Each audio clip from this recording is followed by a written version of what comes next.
No need to whine, it's Whinypaluza. Have some wine and join us on the Whinypaluza podcast with Rebecca Greene. Welcome to the Whinypaluza podcast. I'm your host, Rebecca Greene. I'm a wife, mother of 3, and licensed clinical social worker. I also have 3 fur babies at home too. My passion has always been to help children and their families. I always dreamed of being a wife and a mother. Parents are always learning through their struggles, failures, and successes and joys. I am no stranger to this wild ride of parenting, and I know behind every great parent lies a team of supportive friends and family. I want to be part of your support system. I want you to know that you are not alone. We are in this parenting world together. Join me every week for insightful discussions with experts on parenting and marriage, as well as other parents who have found the secret to successes in parenthood. You'll learn tips and tricks to make life with your family better than ever. I hope you will follow along with me while we dive into what it takes to achieve a happy family. Hello, everyone. This is Rebecca Greene for the Whinypaluza podcast, and I am over the moon excited today because I got my fabulous brother on the podcast today because this is my 100th episode, which is super important to me. And I said, who better to have on today than my brother? He is an amazing chiropractor, fabulous businessman, wonderful husband, father, fabulous brother, son. I could go on and on and on, but he's going to tell you all about himself. So Dr. Malnikof, thank you so much for being here today. Yeah. I don't know if I'm laughing because you and I are doing this or my mustache, but you have to smile looking at it, right? my brother is doing a mustache challenge this month, and I am giggling looking at his beautiful mustache. Yeah, I laugh looking at it, so you're allowed. He's still very handsome. He always looks handsome, no matter what facial hair he has. Okay. So first question. Tell everyone what inspired you to become a chiropractor. I couldn't think of anything better to do. No. I know that's not true. No, I mean, long story, so I won't go too detailed. Obviously, you know them, but I was a unhealthy young kid. I think I was 4 years old, bad asthma, and we got exposed to Dr. Ali at a really young age, both of us. And I had 2 weeks. From what I hear, my asthma spontaneously disappeared, according to the medical docs. But chiropractic helped me there, and then I got to play sports because I could breathe, and high school sports and college sports, and my chiropractors were always my witch doctors that got me back on the field. So when it came time for profession, we had dad in the health field and mom in the health field and Uncle Harvey in the health field and Jafari in my back pocket, and it made sense. And I met one doctor too, Dr. Riekman, who, man, when he spoke about the idea of chiropractic and whole body health and nervous system, I was like, yeah, I'm in. And so. Well, I'm so glad that you're doing what you're doing. You know how strongly I believe in chiropractic care. And I think it's mostly mothers who listen. And my goal is by the end of this for them to understand more about it. So tell us about your educational experience. What school did you go to, and tell them, because you had so many accomplishments there and you met someone very special. Who's that? Come on now, tell us. No, chiropractic, is the first time I think I ever hit my groove, right? So, I never liked school that much. I studied a lot to get good grades because mom made me. Yep. But at chiropractic school, man, I hit my stride, and I got a lot of A's because it was really great and really fun. I enjoyed learning about the human body. I enjoyed philosophy. I enjoyed all of that. It was my first leadership role. I mean, even in football, I think at one point they actually offered me to be captain. I said no. But at chiropractic school, I took on my first leadership role with the Student American Chiropractic Association. And I got to be a class rep, and then a vice president, and then a president. And then I got to travel to DC and meet congressmen and senators. And I remember. got voted into a cool leadership role at the school, and chiropractic school was just a groove for me. I loved every single thing about it. So it just, it was the perfect fit. And this was Palmer College. Yep. And he met go ahead. Yeah. And I met Viv, my wifey, Wonderful wife. Second semester, and she was in her first. And so Viv and I were pretty much together most of school. And she was from Virginia and I was from Buffalo. And as much as I love being a Buffalo kid, I always will be. I came out and tried out Virginia and been here since. Okay, well, that was my next question. So you moved to Virginia to begin your career. You had no money to your name.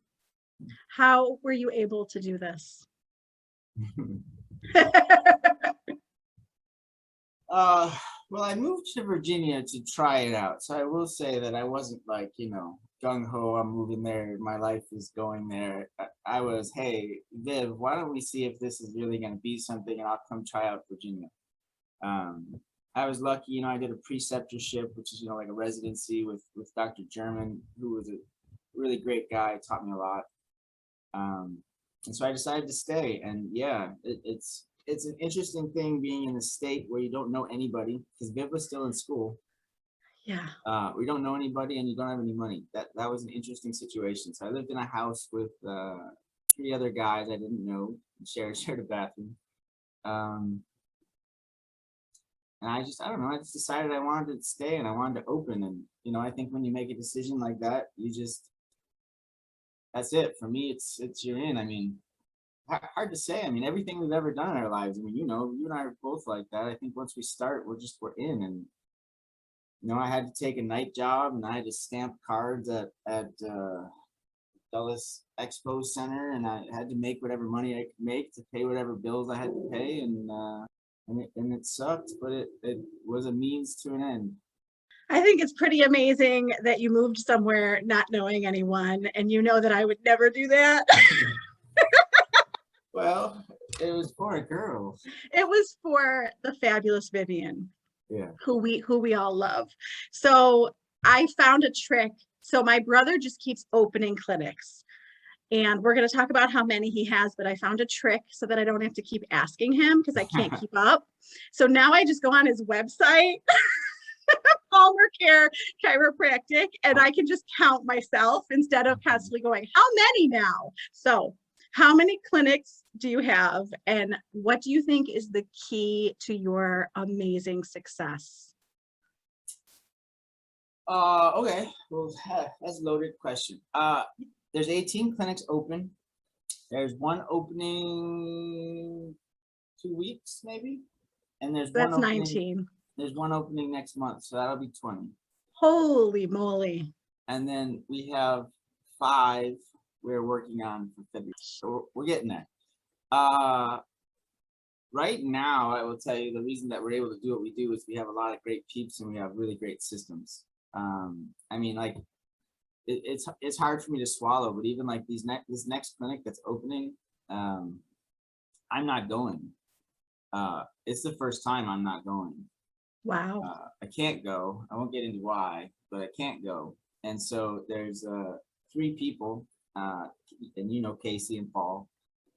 Casey, Paul, and my new assistant, Lisa, are literally going to fly out Saturday morning and spend Saturday, Sunday, Monday, Tuesday getting the clinic ready to open up December 1st. Wow. But yeah, I mean, for me, man, it has always just been the people. I always just hired great people. I think everything we do is about our culture. I mean, yesterday we had this meeting that was just off the charts. It was amazing. We had 75 people in a room, and we had, I picked maybe like 10 people to get up and talk spiz, to talk chiropractic philosophy. We had all the clinics in Buffalo, Atlanta, Colorado, Texas on Zoom, all tuned in, jumping up and down and screaming. And then there's just so much energy and so much fun. That's amazing. I teach them all that work should be fun and we should be having a blast. And if we're not, something's wrong. And so I think that's why we attract the people. That's really good advice. So we need to love what we're doing. I think that's the key right there. Yeah. And so We have the same mother and father. And we had, let's just say this. How do you think that your childhood and mom and dad have contributed to your success? What do you think? You knew I was going to ask that. Something along those lines. Sure. Mom always made me do everything I didn't want to do, right? Made me clean my room, made me do my homework, made me get good grades. Wouldn't really accept less than that. She worked very hard, very strict. And so those qualities all show up. You know, I don't shy away from a challenge, and I know that doing the things I don't want to do is what makes me grow now, and so I'm always doing it. And dad, I mean, dad ran his own business and worked hard, but I honestly think that the things I got from dad had more to do with sports. You know, the things that he told me, I think I put that in the front of my book. You know, the one time I was nervous to get up to bat, and he's like, he literally said to me, he said, always want the bat in your hands when the game's on the line. And I was like, oh, damn. Oh, damn, I didn't know that. And so that kind of changed my perspective. That was a big one for me. That is some good advice. Mm-hmm. He's full of good advice. I think they both are full of good advice. And I text the three of you all the time for advice because the three of you give amazing advice, and I'm very blessed. So I know the women in my life that I talk to regularly. I try to educate people about the chiropractor, but people listening, they're not going to realize that they need to regularly go to the chiropractor. Can you tell everyone why we regularly go and why it's good for our health? Yeah, you know, it's funny because Paul, who was an actuary, so very statistical, did a talk yesterday and was throwing up statistics about the number of people that see chiropractors. It's pretty low, somewhere around 10% of the population, which is a really low number. Yeah. And, you know, things like yoga are catching on and growing fast, meditation catching on, growing fast, chiropractic, not so much. And I think one of the big reasons is there's so many chiropractors doing so many different things. It's hard to know exactly what we do, but I think what people need to learn and what we need to do better as chiropractors, as a profession, association, organization, chiropractors look at the body as a whole. You know, if we look at the fact that your body is supposed to be self-healing, self-maintaining, self-correcting, self-regulating, your hormones are supposed to regulate themselves so that you don't have anxiety and depression and thyroid issues. Your digestion is supposed to self-regulate so you don't get IBS and constipation. You know, your parasympathetic, sympathetics are supposed to regulate so you can sleep at night. Mm-hmm. If you hurt yourself and cut yourself, your body's supposed to heal and self-regulate. And so when the body's nervous system, which is in control of all of that, your nervous system controls all of that self-regulation. The nervous system controls all your body's ability to self-heal, self-maintain, self-correct.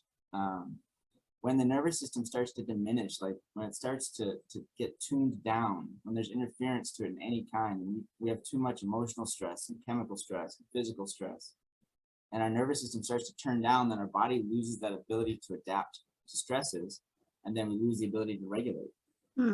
So our chiropractic clinics are focused on getting our doctors to find where the nervous system is turning down, and the adjustment is literally only us using the spine as an instrument to turn your nervous system on. And when we turn it on, we see the most amazing things. And obviously people with symptoms get better. Yeah. But why you should see someone on a regular, why do I still get adjusted every week? Because I'd like my body to just always function at an optimal level, right? I know that once my body's broken, fixing it is much more difficult. I know that if I just keep myself firing on all cylinders all the time, my immune system will be regulating, my hormones will be regulating, my digestion will be regulating, my musculoskeletal system will be regulating. You know, if I want to go exercise and work out, I can function at an optimal level. And so there's just no reason not to make sure. I mean, even once a month, just make sure my nervous system's functioning. You know, we really live in one of the worst places for overall health. We have the best medicine and surgeries in the world. We have the worst healthcare. I mean, it's just sad. I'm not going to get into it, but parents putting their kids on. I mean, we see babies now that are getting put on things like Prevacid and reflux meds and all this crap. Yeah. You know, most of the new pediatricians know not to give antibiotics for ear infections at first, that it's only going to cause worse things to a kid. But a chiropractic adjustment, garlic drop supplements, there's just so many better things that can be done now. You know, our people don't know it, but you know, we're one of the worst industrialized nations when it comes to overall health. One of the worst. We were ranked 37th years ago. I think we're ranked 42nd now. Not good. We get all the drugs. We get half of all the money spent in the world on healthcare spent on us, and we still suck. There's got to be a different approach. That's my point. I don't be depressing.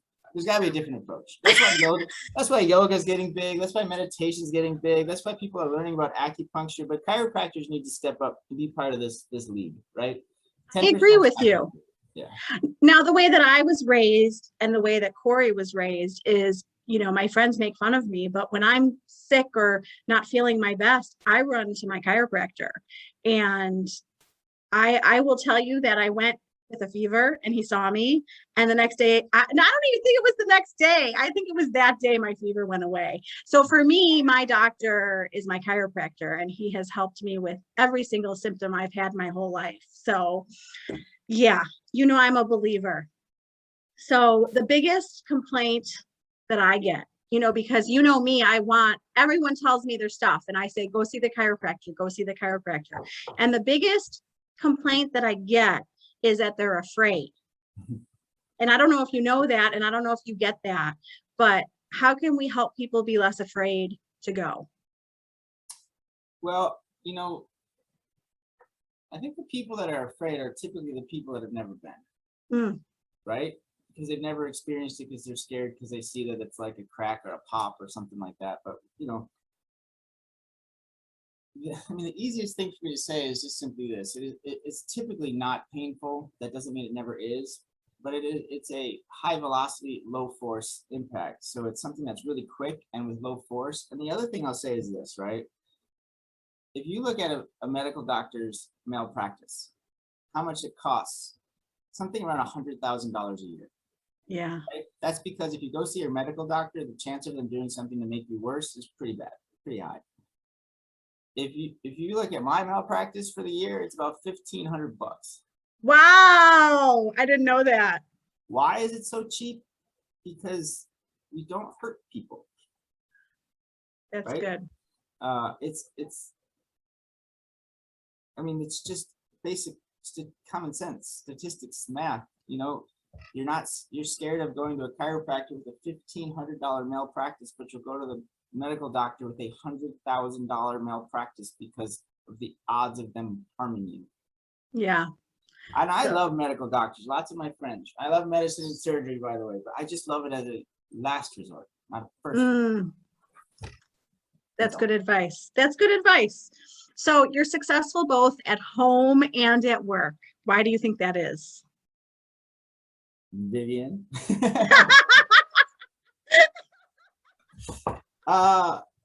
Okay, fair enough. You talking about my kiddos and my wife, my home? Yeah. You balance. You definitely make sure you're home for important things. So how are you having a successful career and a successful home life?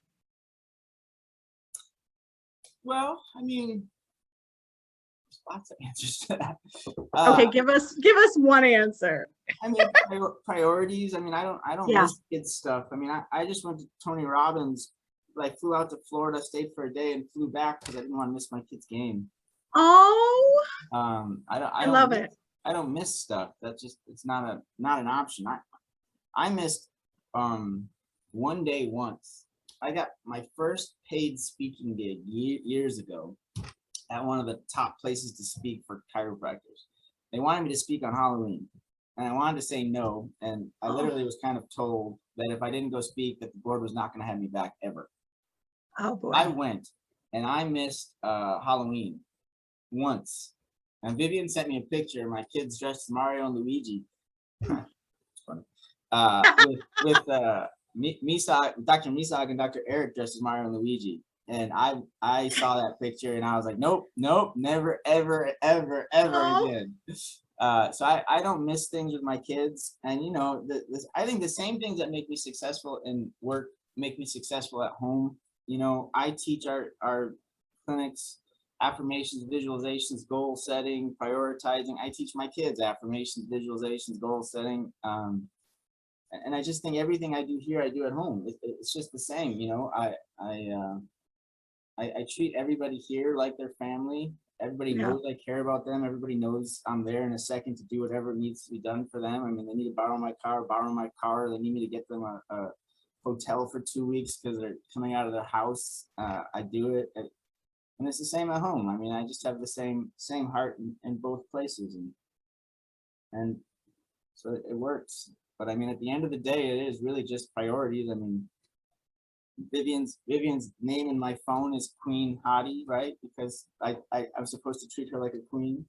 Oh. So I put her and the kids first, and it works. Oh, yes, you have the best heart. That's why you're so successful. It's that wonderful heart of yours. So tell us the best advice that someone has ever given you that is not our parents. Yeah, I mean, my mentor, my mentor is Larry Markson. I mean, Larry's statement is, "Who you are determines how well what you do works." There's nothing that, I mean, that's like mic drop. Yeah. I would say that the only times I've failed with doctors or staff, which, knock on wood, I don't think it's happened in a minute, is that I think that there's two types of peeps. There's one that understands that everything in my life, my health, my weight, my wealth, my success, my relationships, everything is because of who I am inside and what I'm attracting.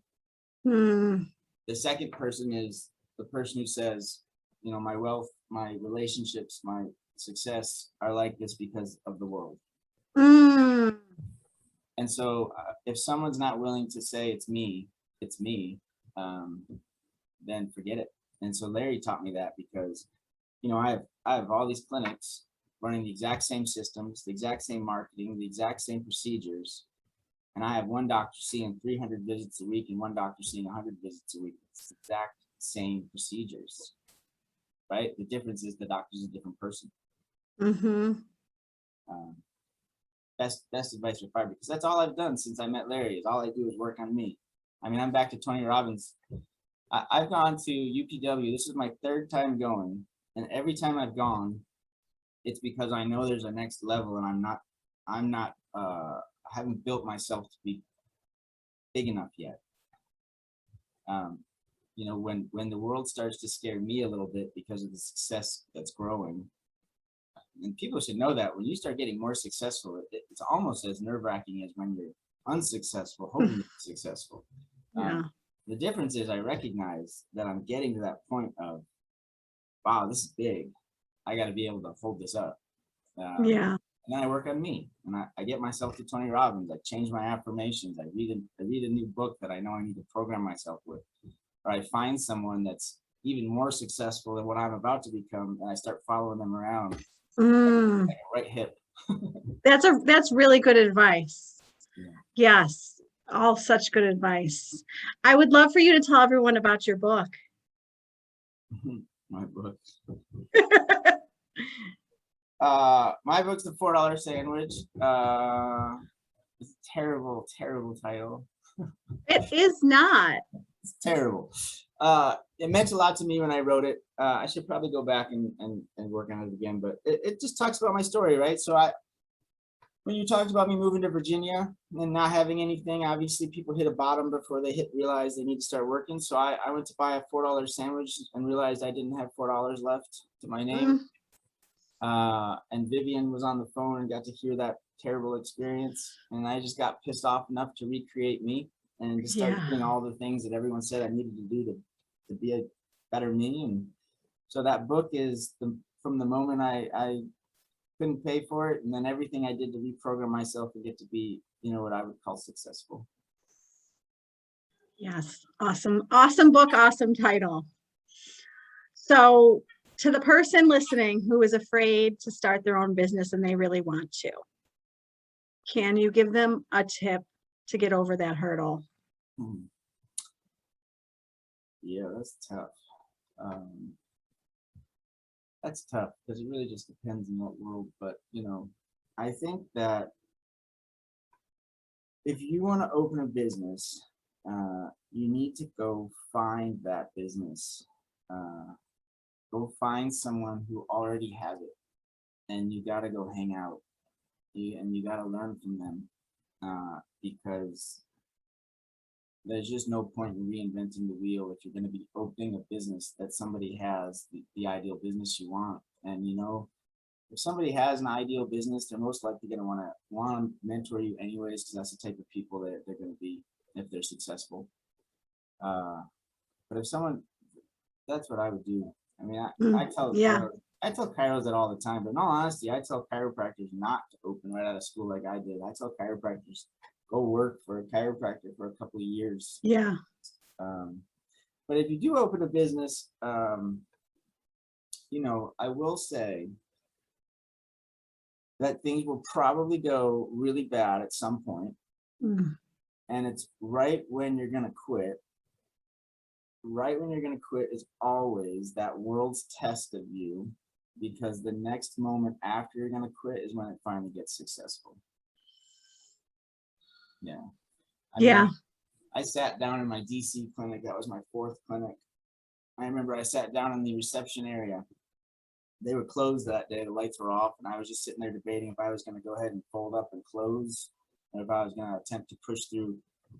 I had no doctor and no nothing, lots of bills, but I would tell you I could have easily quit and closed it down, but it's that one more step. I took one more step. Washington's a multi-million-dollar practice now. So Amazing. You're amazing. I think you're amazing. Tell us what's next. What are you excited about? I can share that. You don't have to share it. You don't have to share it if you don't want to. There's a lot going on. I have a crossroads coming up that I have to make a decision on. So my future has 2 very, very big possibilities, but I will tell you for sure, we're going to be opening a lot of clinics. So our goal this next year, we're going to open 5 clinics 4 times, and then open 10 clinics the 5th time. He's creating an empire. We're going to open 30 clinics next year, but there's oh my some gosh things that could be coming I can't talk about. Okay, well, maybe at some point you'll tell me privately. Well, so I'm gonna flip the script and ask you. Am I allowed to ask you a question here? Of course. So I will say the 2 things that I tell everyone make people successful, right? The 2 characteristics that I think most successful people have is discipline and consistency. So this is podcast 100. Yeah. So a lot of discipline and consistency to get to number 100. Yeah. Why'd you do it, and how many times did you want to quit doing it, and why'd you keep doing it? Oh my gosh, it's such a good question. So, my fabulous husband and his marketing business, and it was his idea. And I said no, and I was a nervous wreck, but I felt this pull to try something new and give it a go and see how it went. And then I started talking to people. I mean, I can't even tell you, I try to only interview women for my own reasons. And I mean, you and Seth and Dad don't count, the 3 of you don't count, but I've had a couple men on, but I mostly talk to women, and the connection and what I have learned and the growth in me this year has been the most growth of my whole entire life. And it's from all of the women that I have spoken to this year. And I have wanted to quit several times for several different reasons, and have this pull to do it. And it really is the people and the self-growth along the way. So that's my answer. Well, I think that's a killer message for everybody out there and families. And I know. I mean, I was there when you had some haters as you were growing. You deal with a lot. You gotta have a thick skin, and it's really cool. I hope everyone listening and watching is understanding that to do 100 podcasts is a lot of work, a lot of energy, a lot of effort, and they don't see. And I haven't seen it, but I absolutely know without asking that you must have at least had a dozen times that you're like, screw this, I'm not doing it. How are you reading my mind? Yeah, this is what I do. But you know, the fact that you didn't and you got to 100, I just that's very hard to do. So. Well, thank you. And thank you for being my 100th guest. It means more to me than I can ever tell you. You're the perfect person to do this with today. And a lot of my inspiration and determination comes from you. And I don't know that you know that, but I'm going to tell you that now. So my brother's amazing. I love him more than I can ever express. And thank you so much for taking time out of your very busy life. Congrats, 100. Thank you. Can you just tell everyone where to find your 18, 19, 20 clinics? Website's always the best, right? Palmercare.com. Yes. Virginia, Texas, Atlanta, Buffalo, Colorado. We're around. So look them up. They're amazing. All of them are amazing. And if they're not near you, I bet you they're coming soon. I hope so. So this is Rebecca Greene reminding everyone to spend every day laughing, learning, and loving. Thank you for tuning in to the Whinypaluza podcast. If you like what you heard, please be sure to subscribe so you never miss an episode. While you are there, leave a review. I love to hear your feedback. Thank you so much for listening. Until next time. This show has been produced by Market Domination, LLC. To discover how you can have your own show completely done for you and turn it into a real published book and become the authority in your marketplace, go to www.marketdominationllc.com/podcast offer.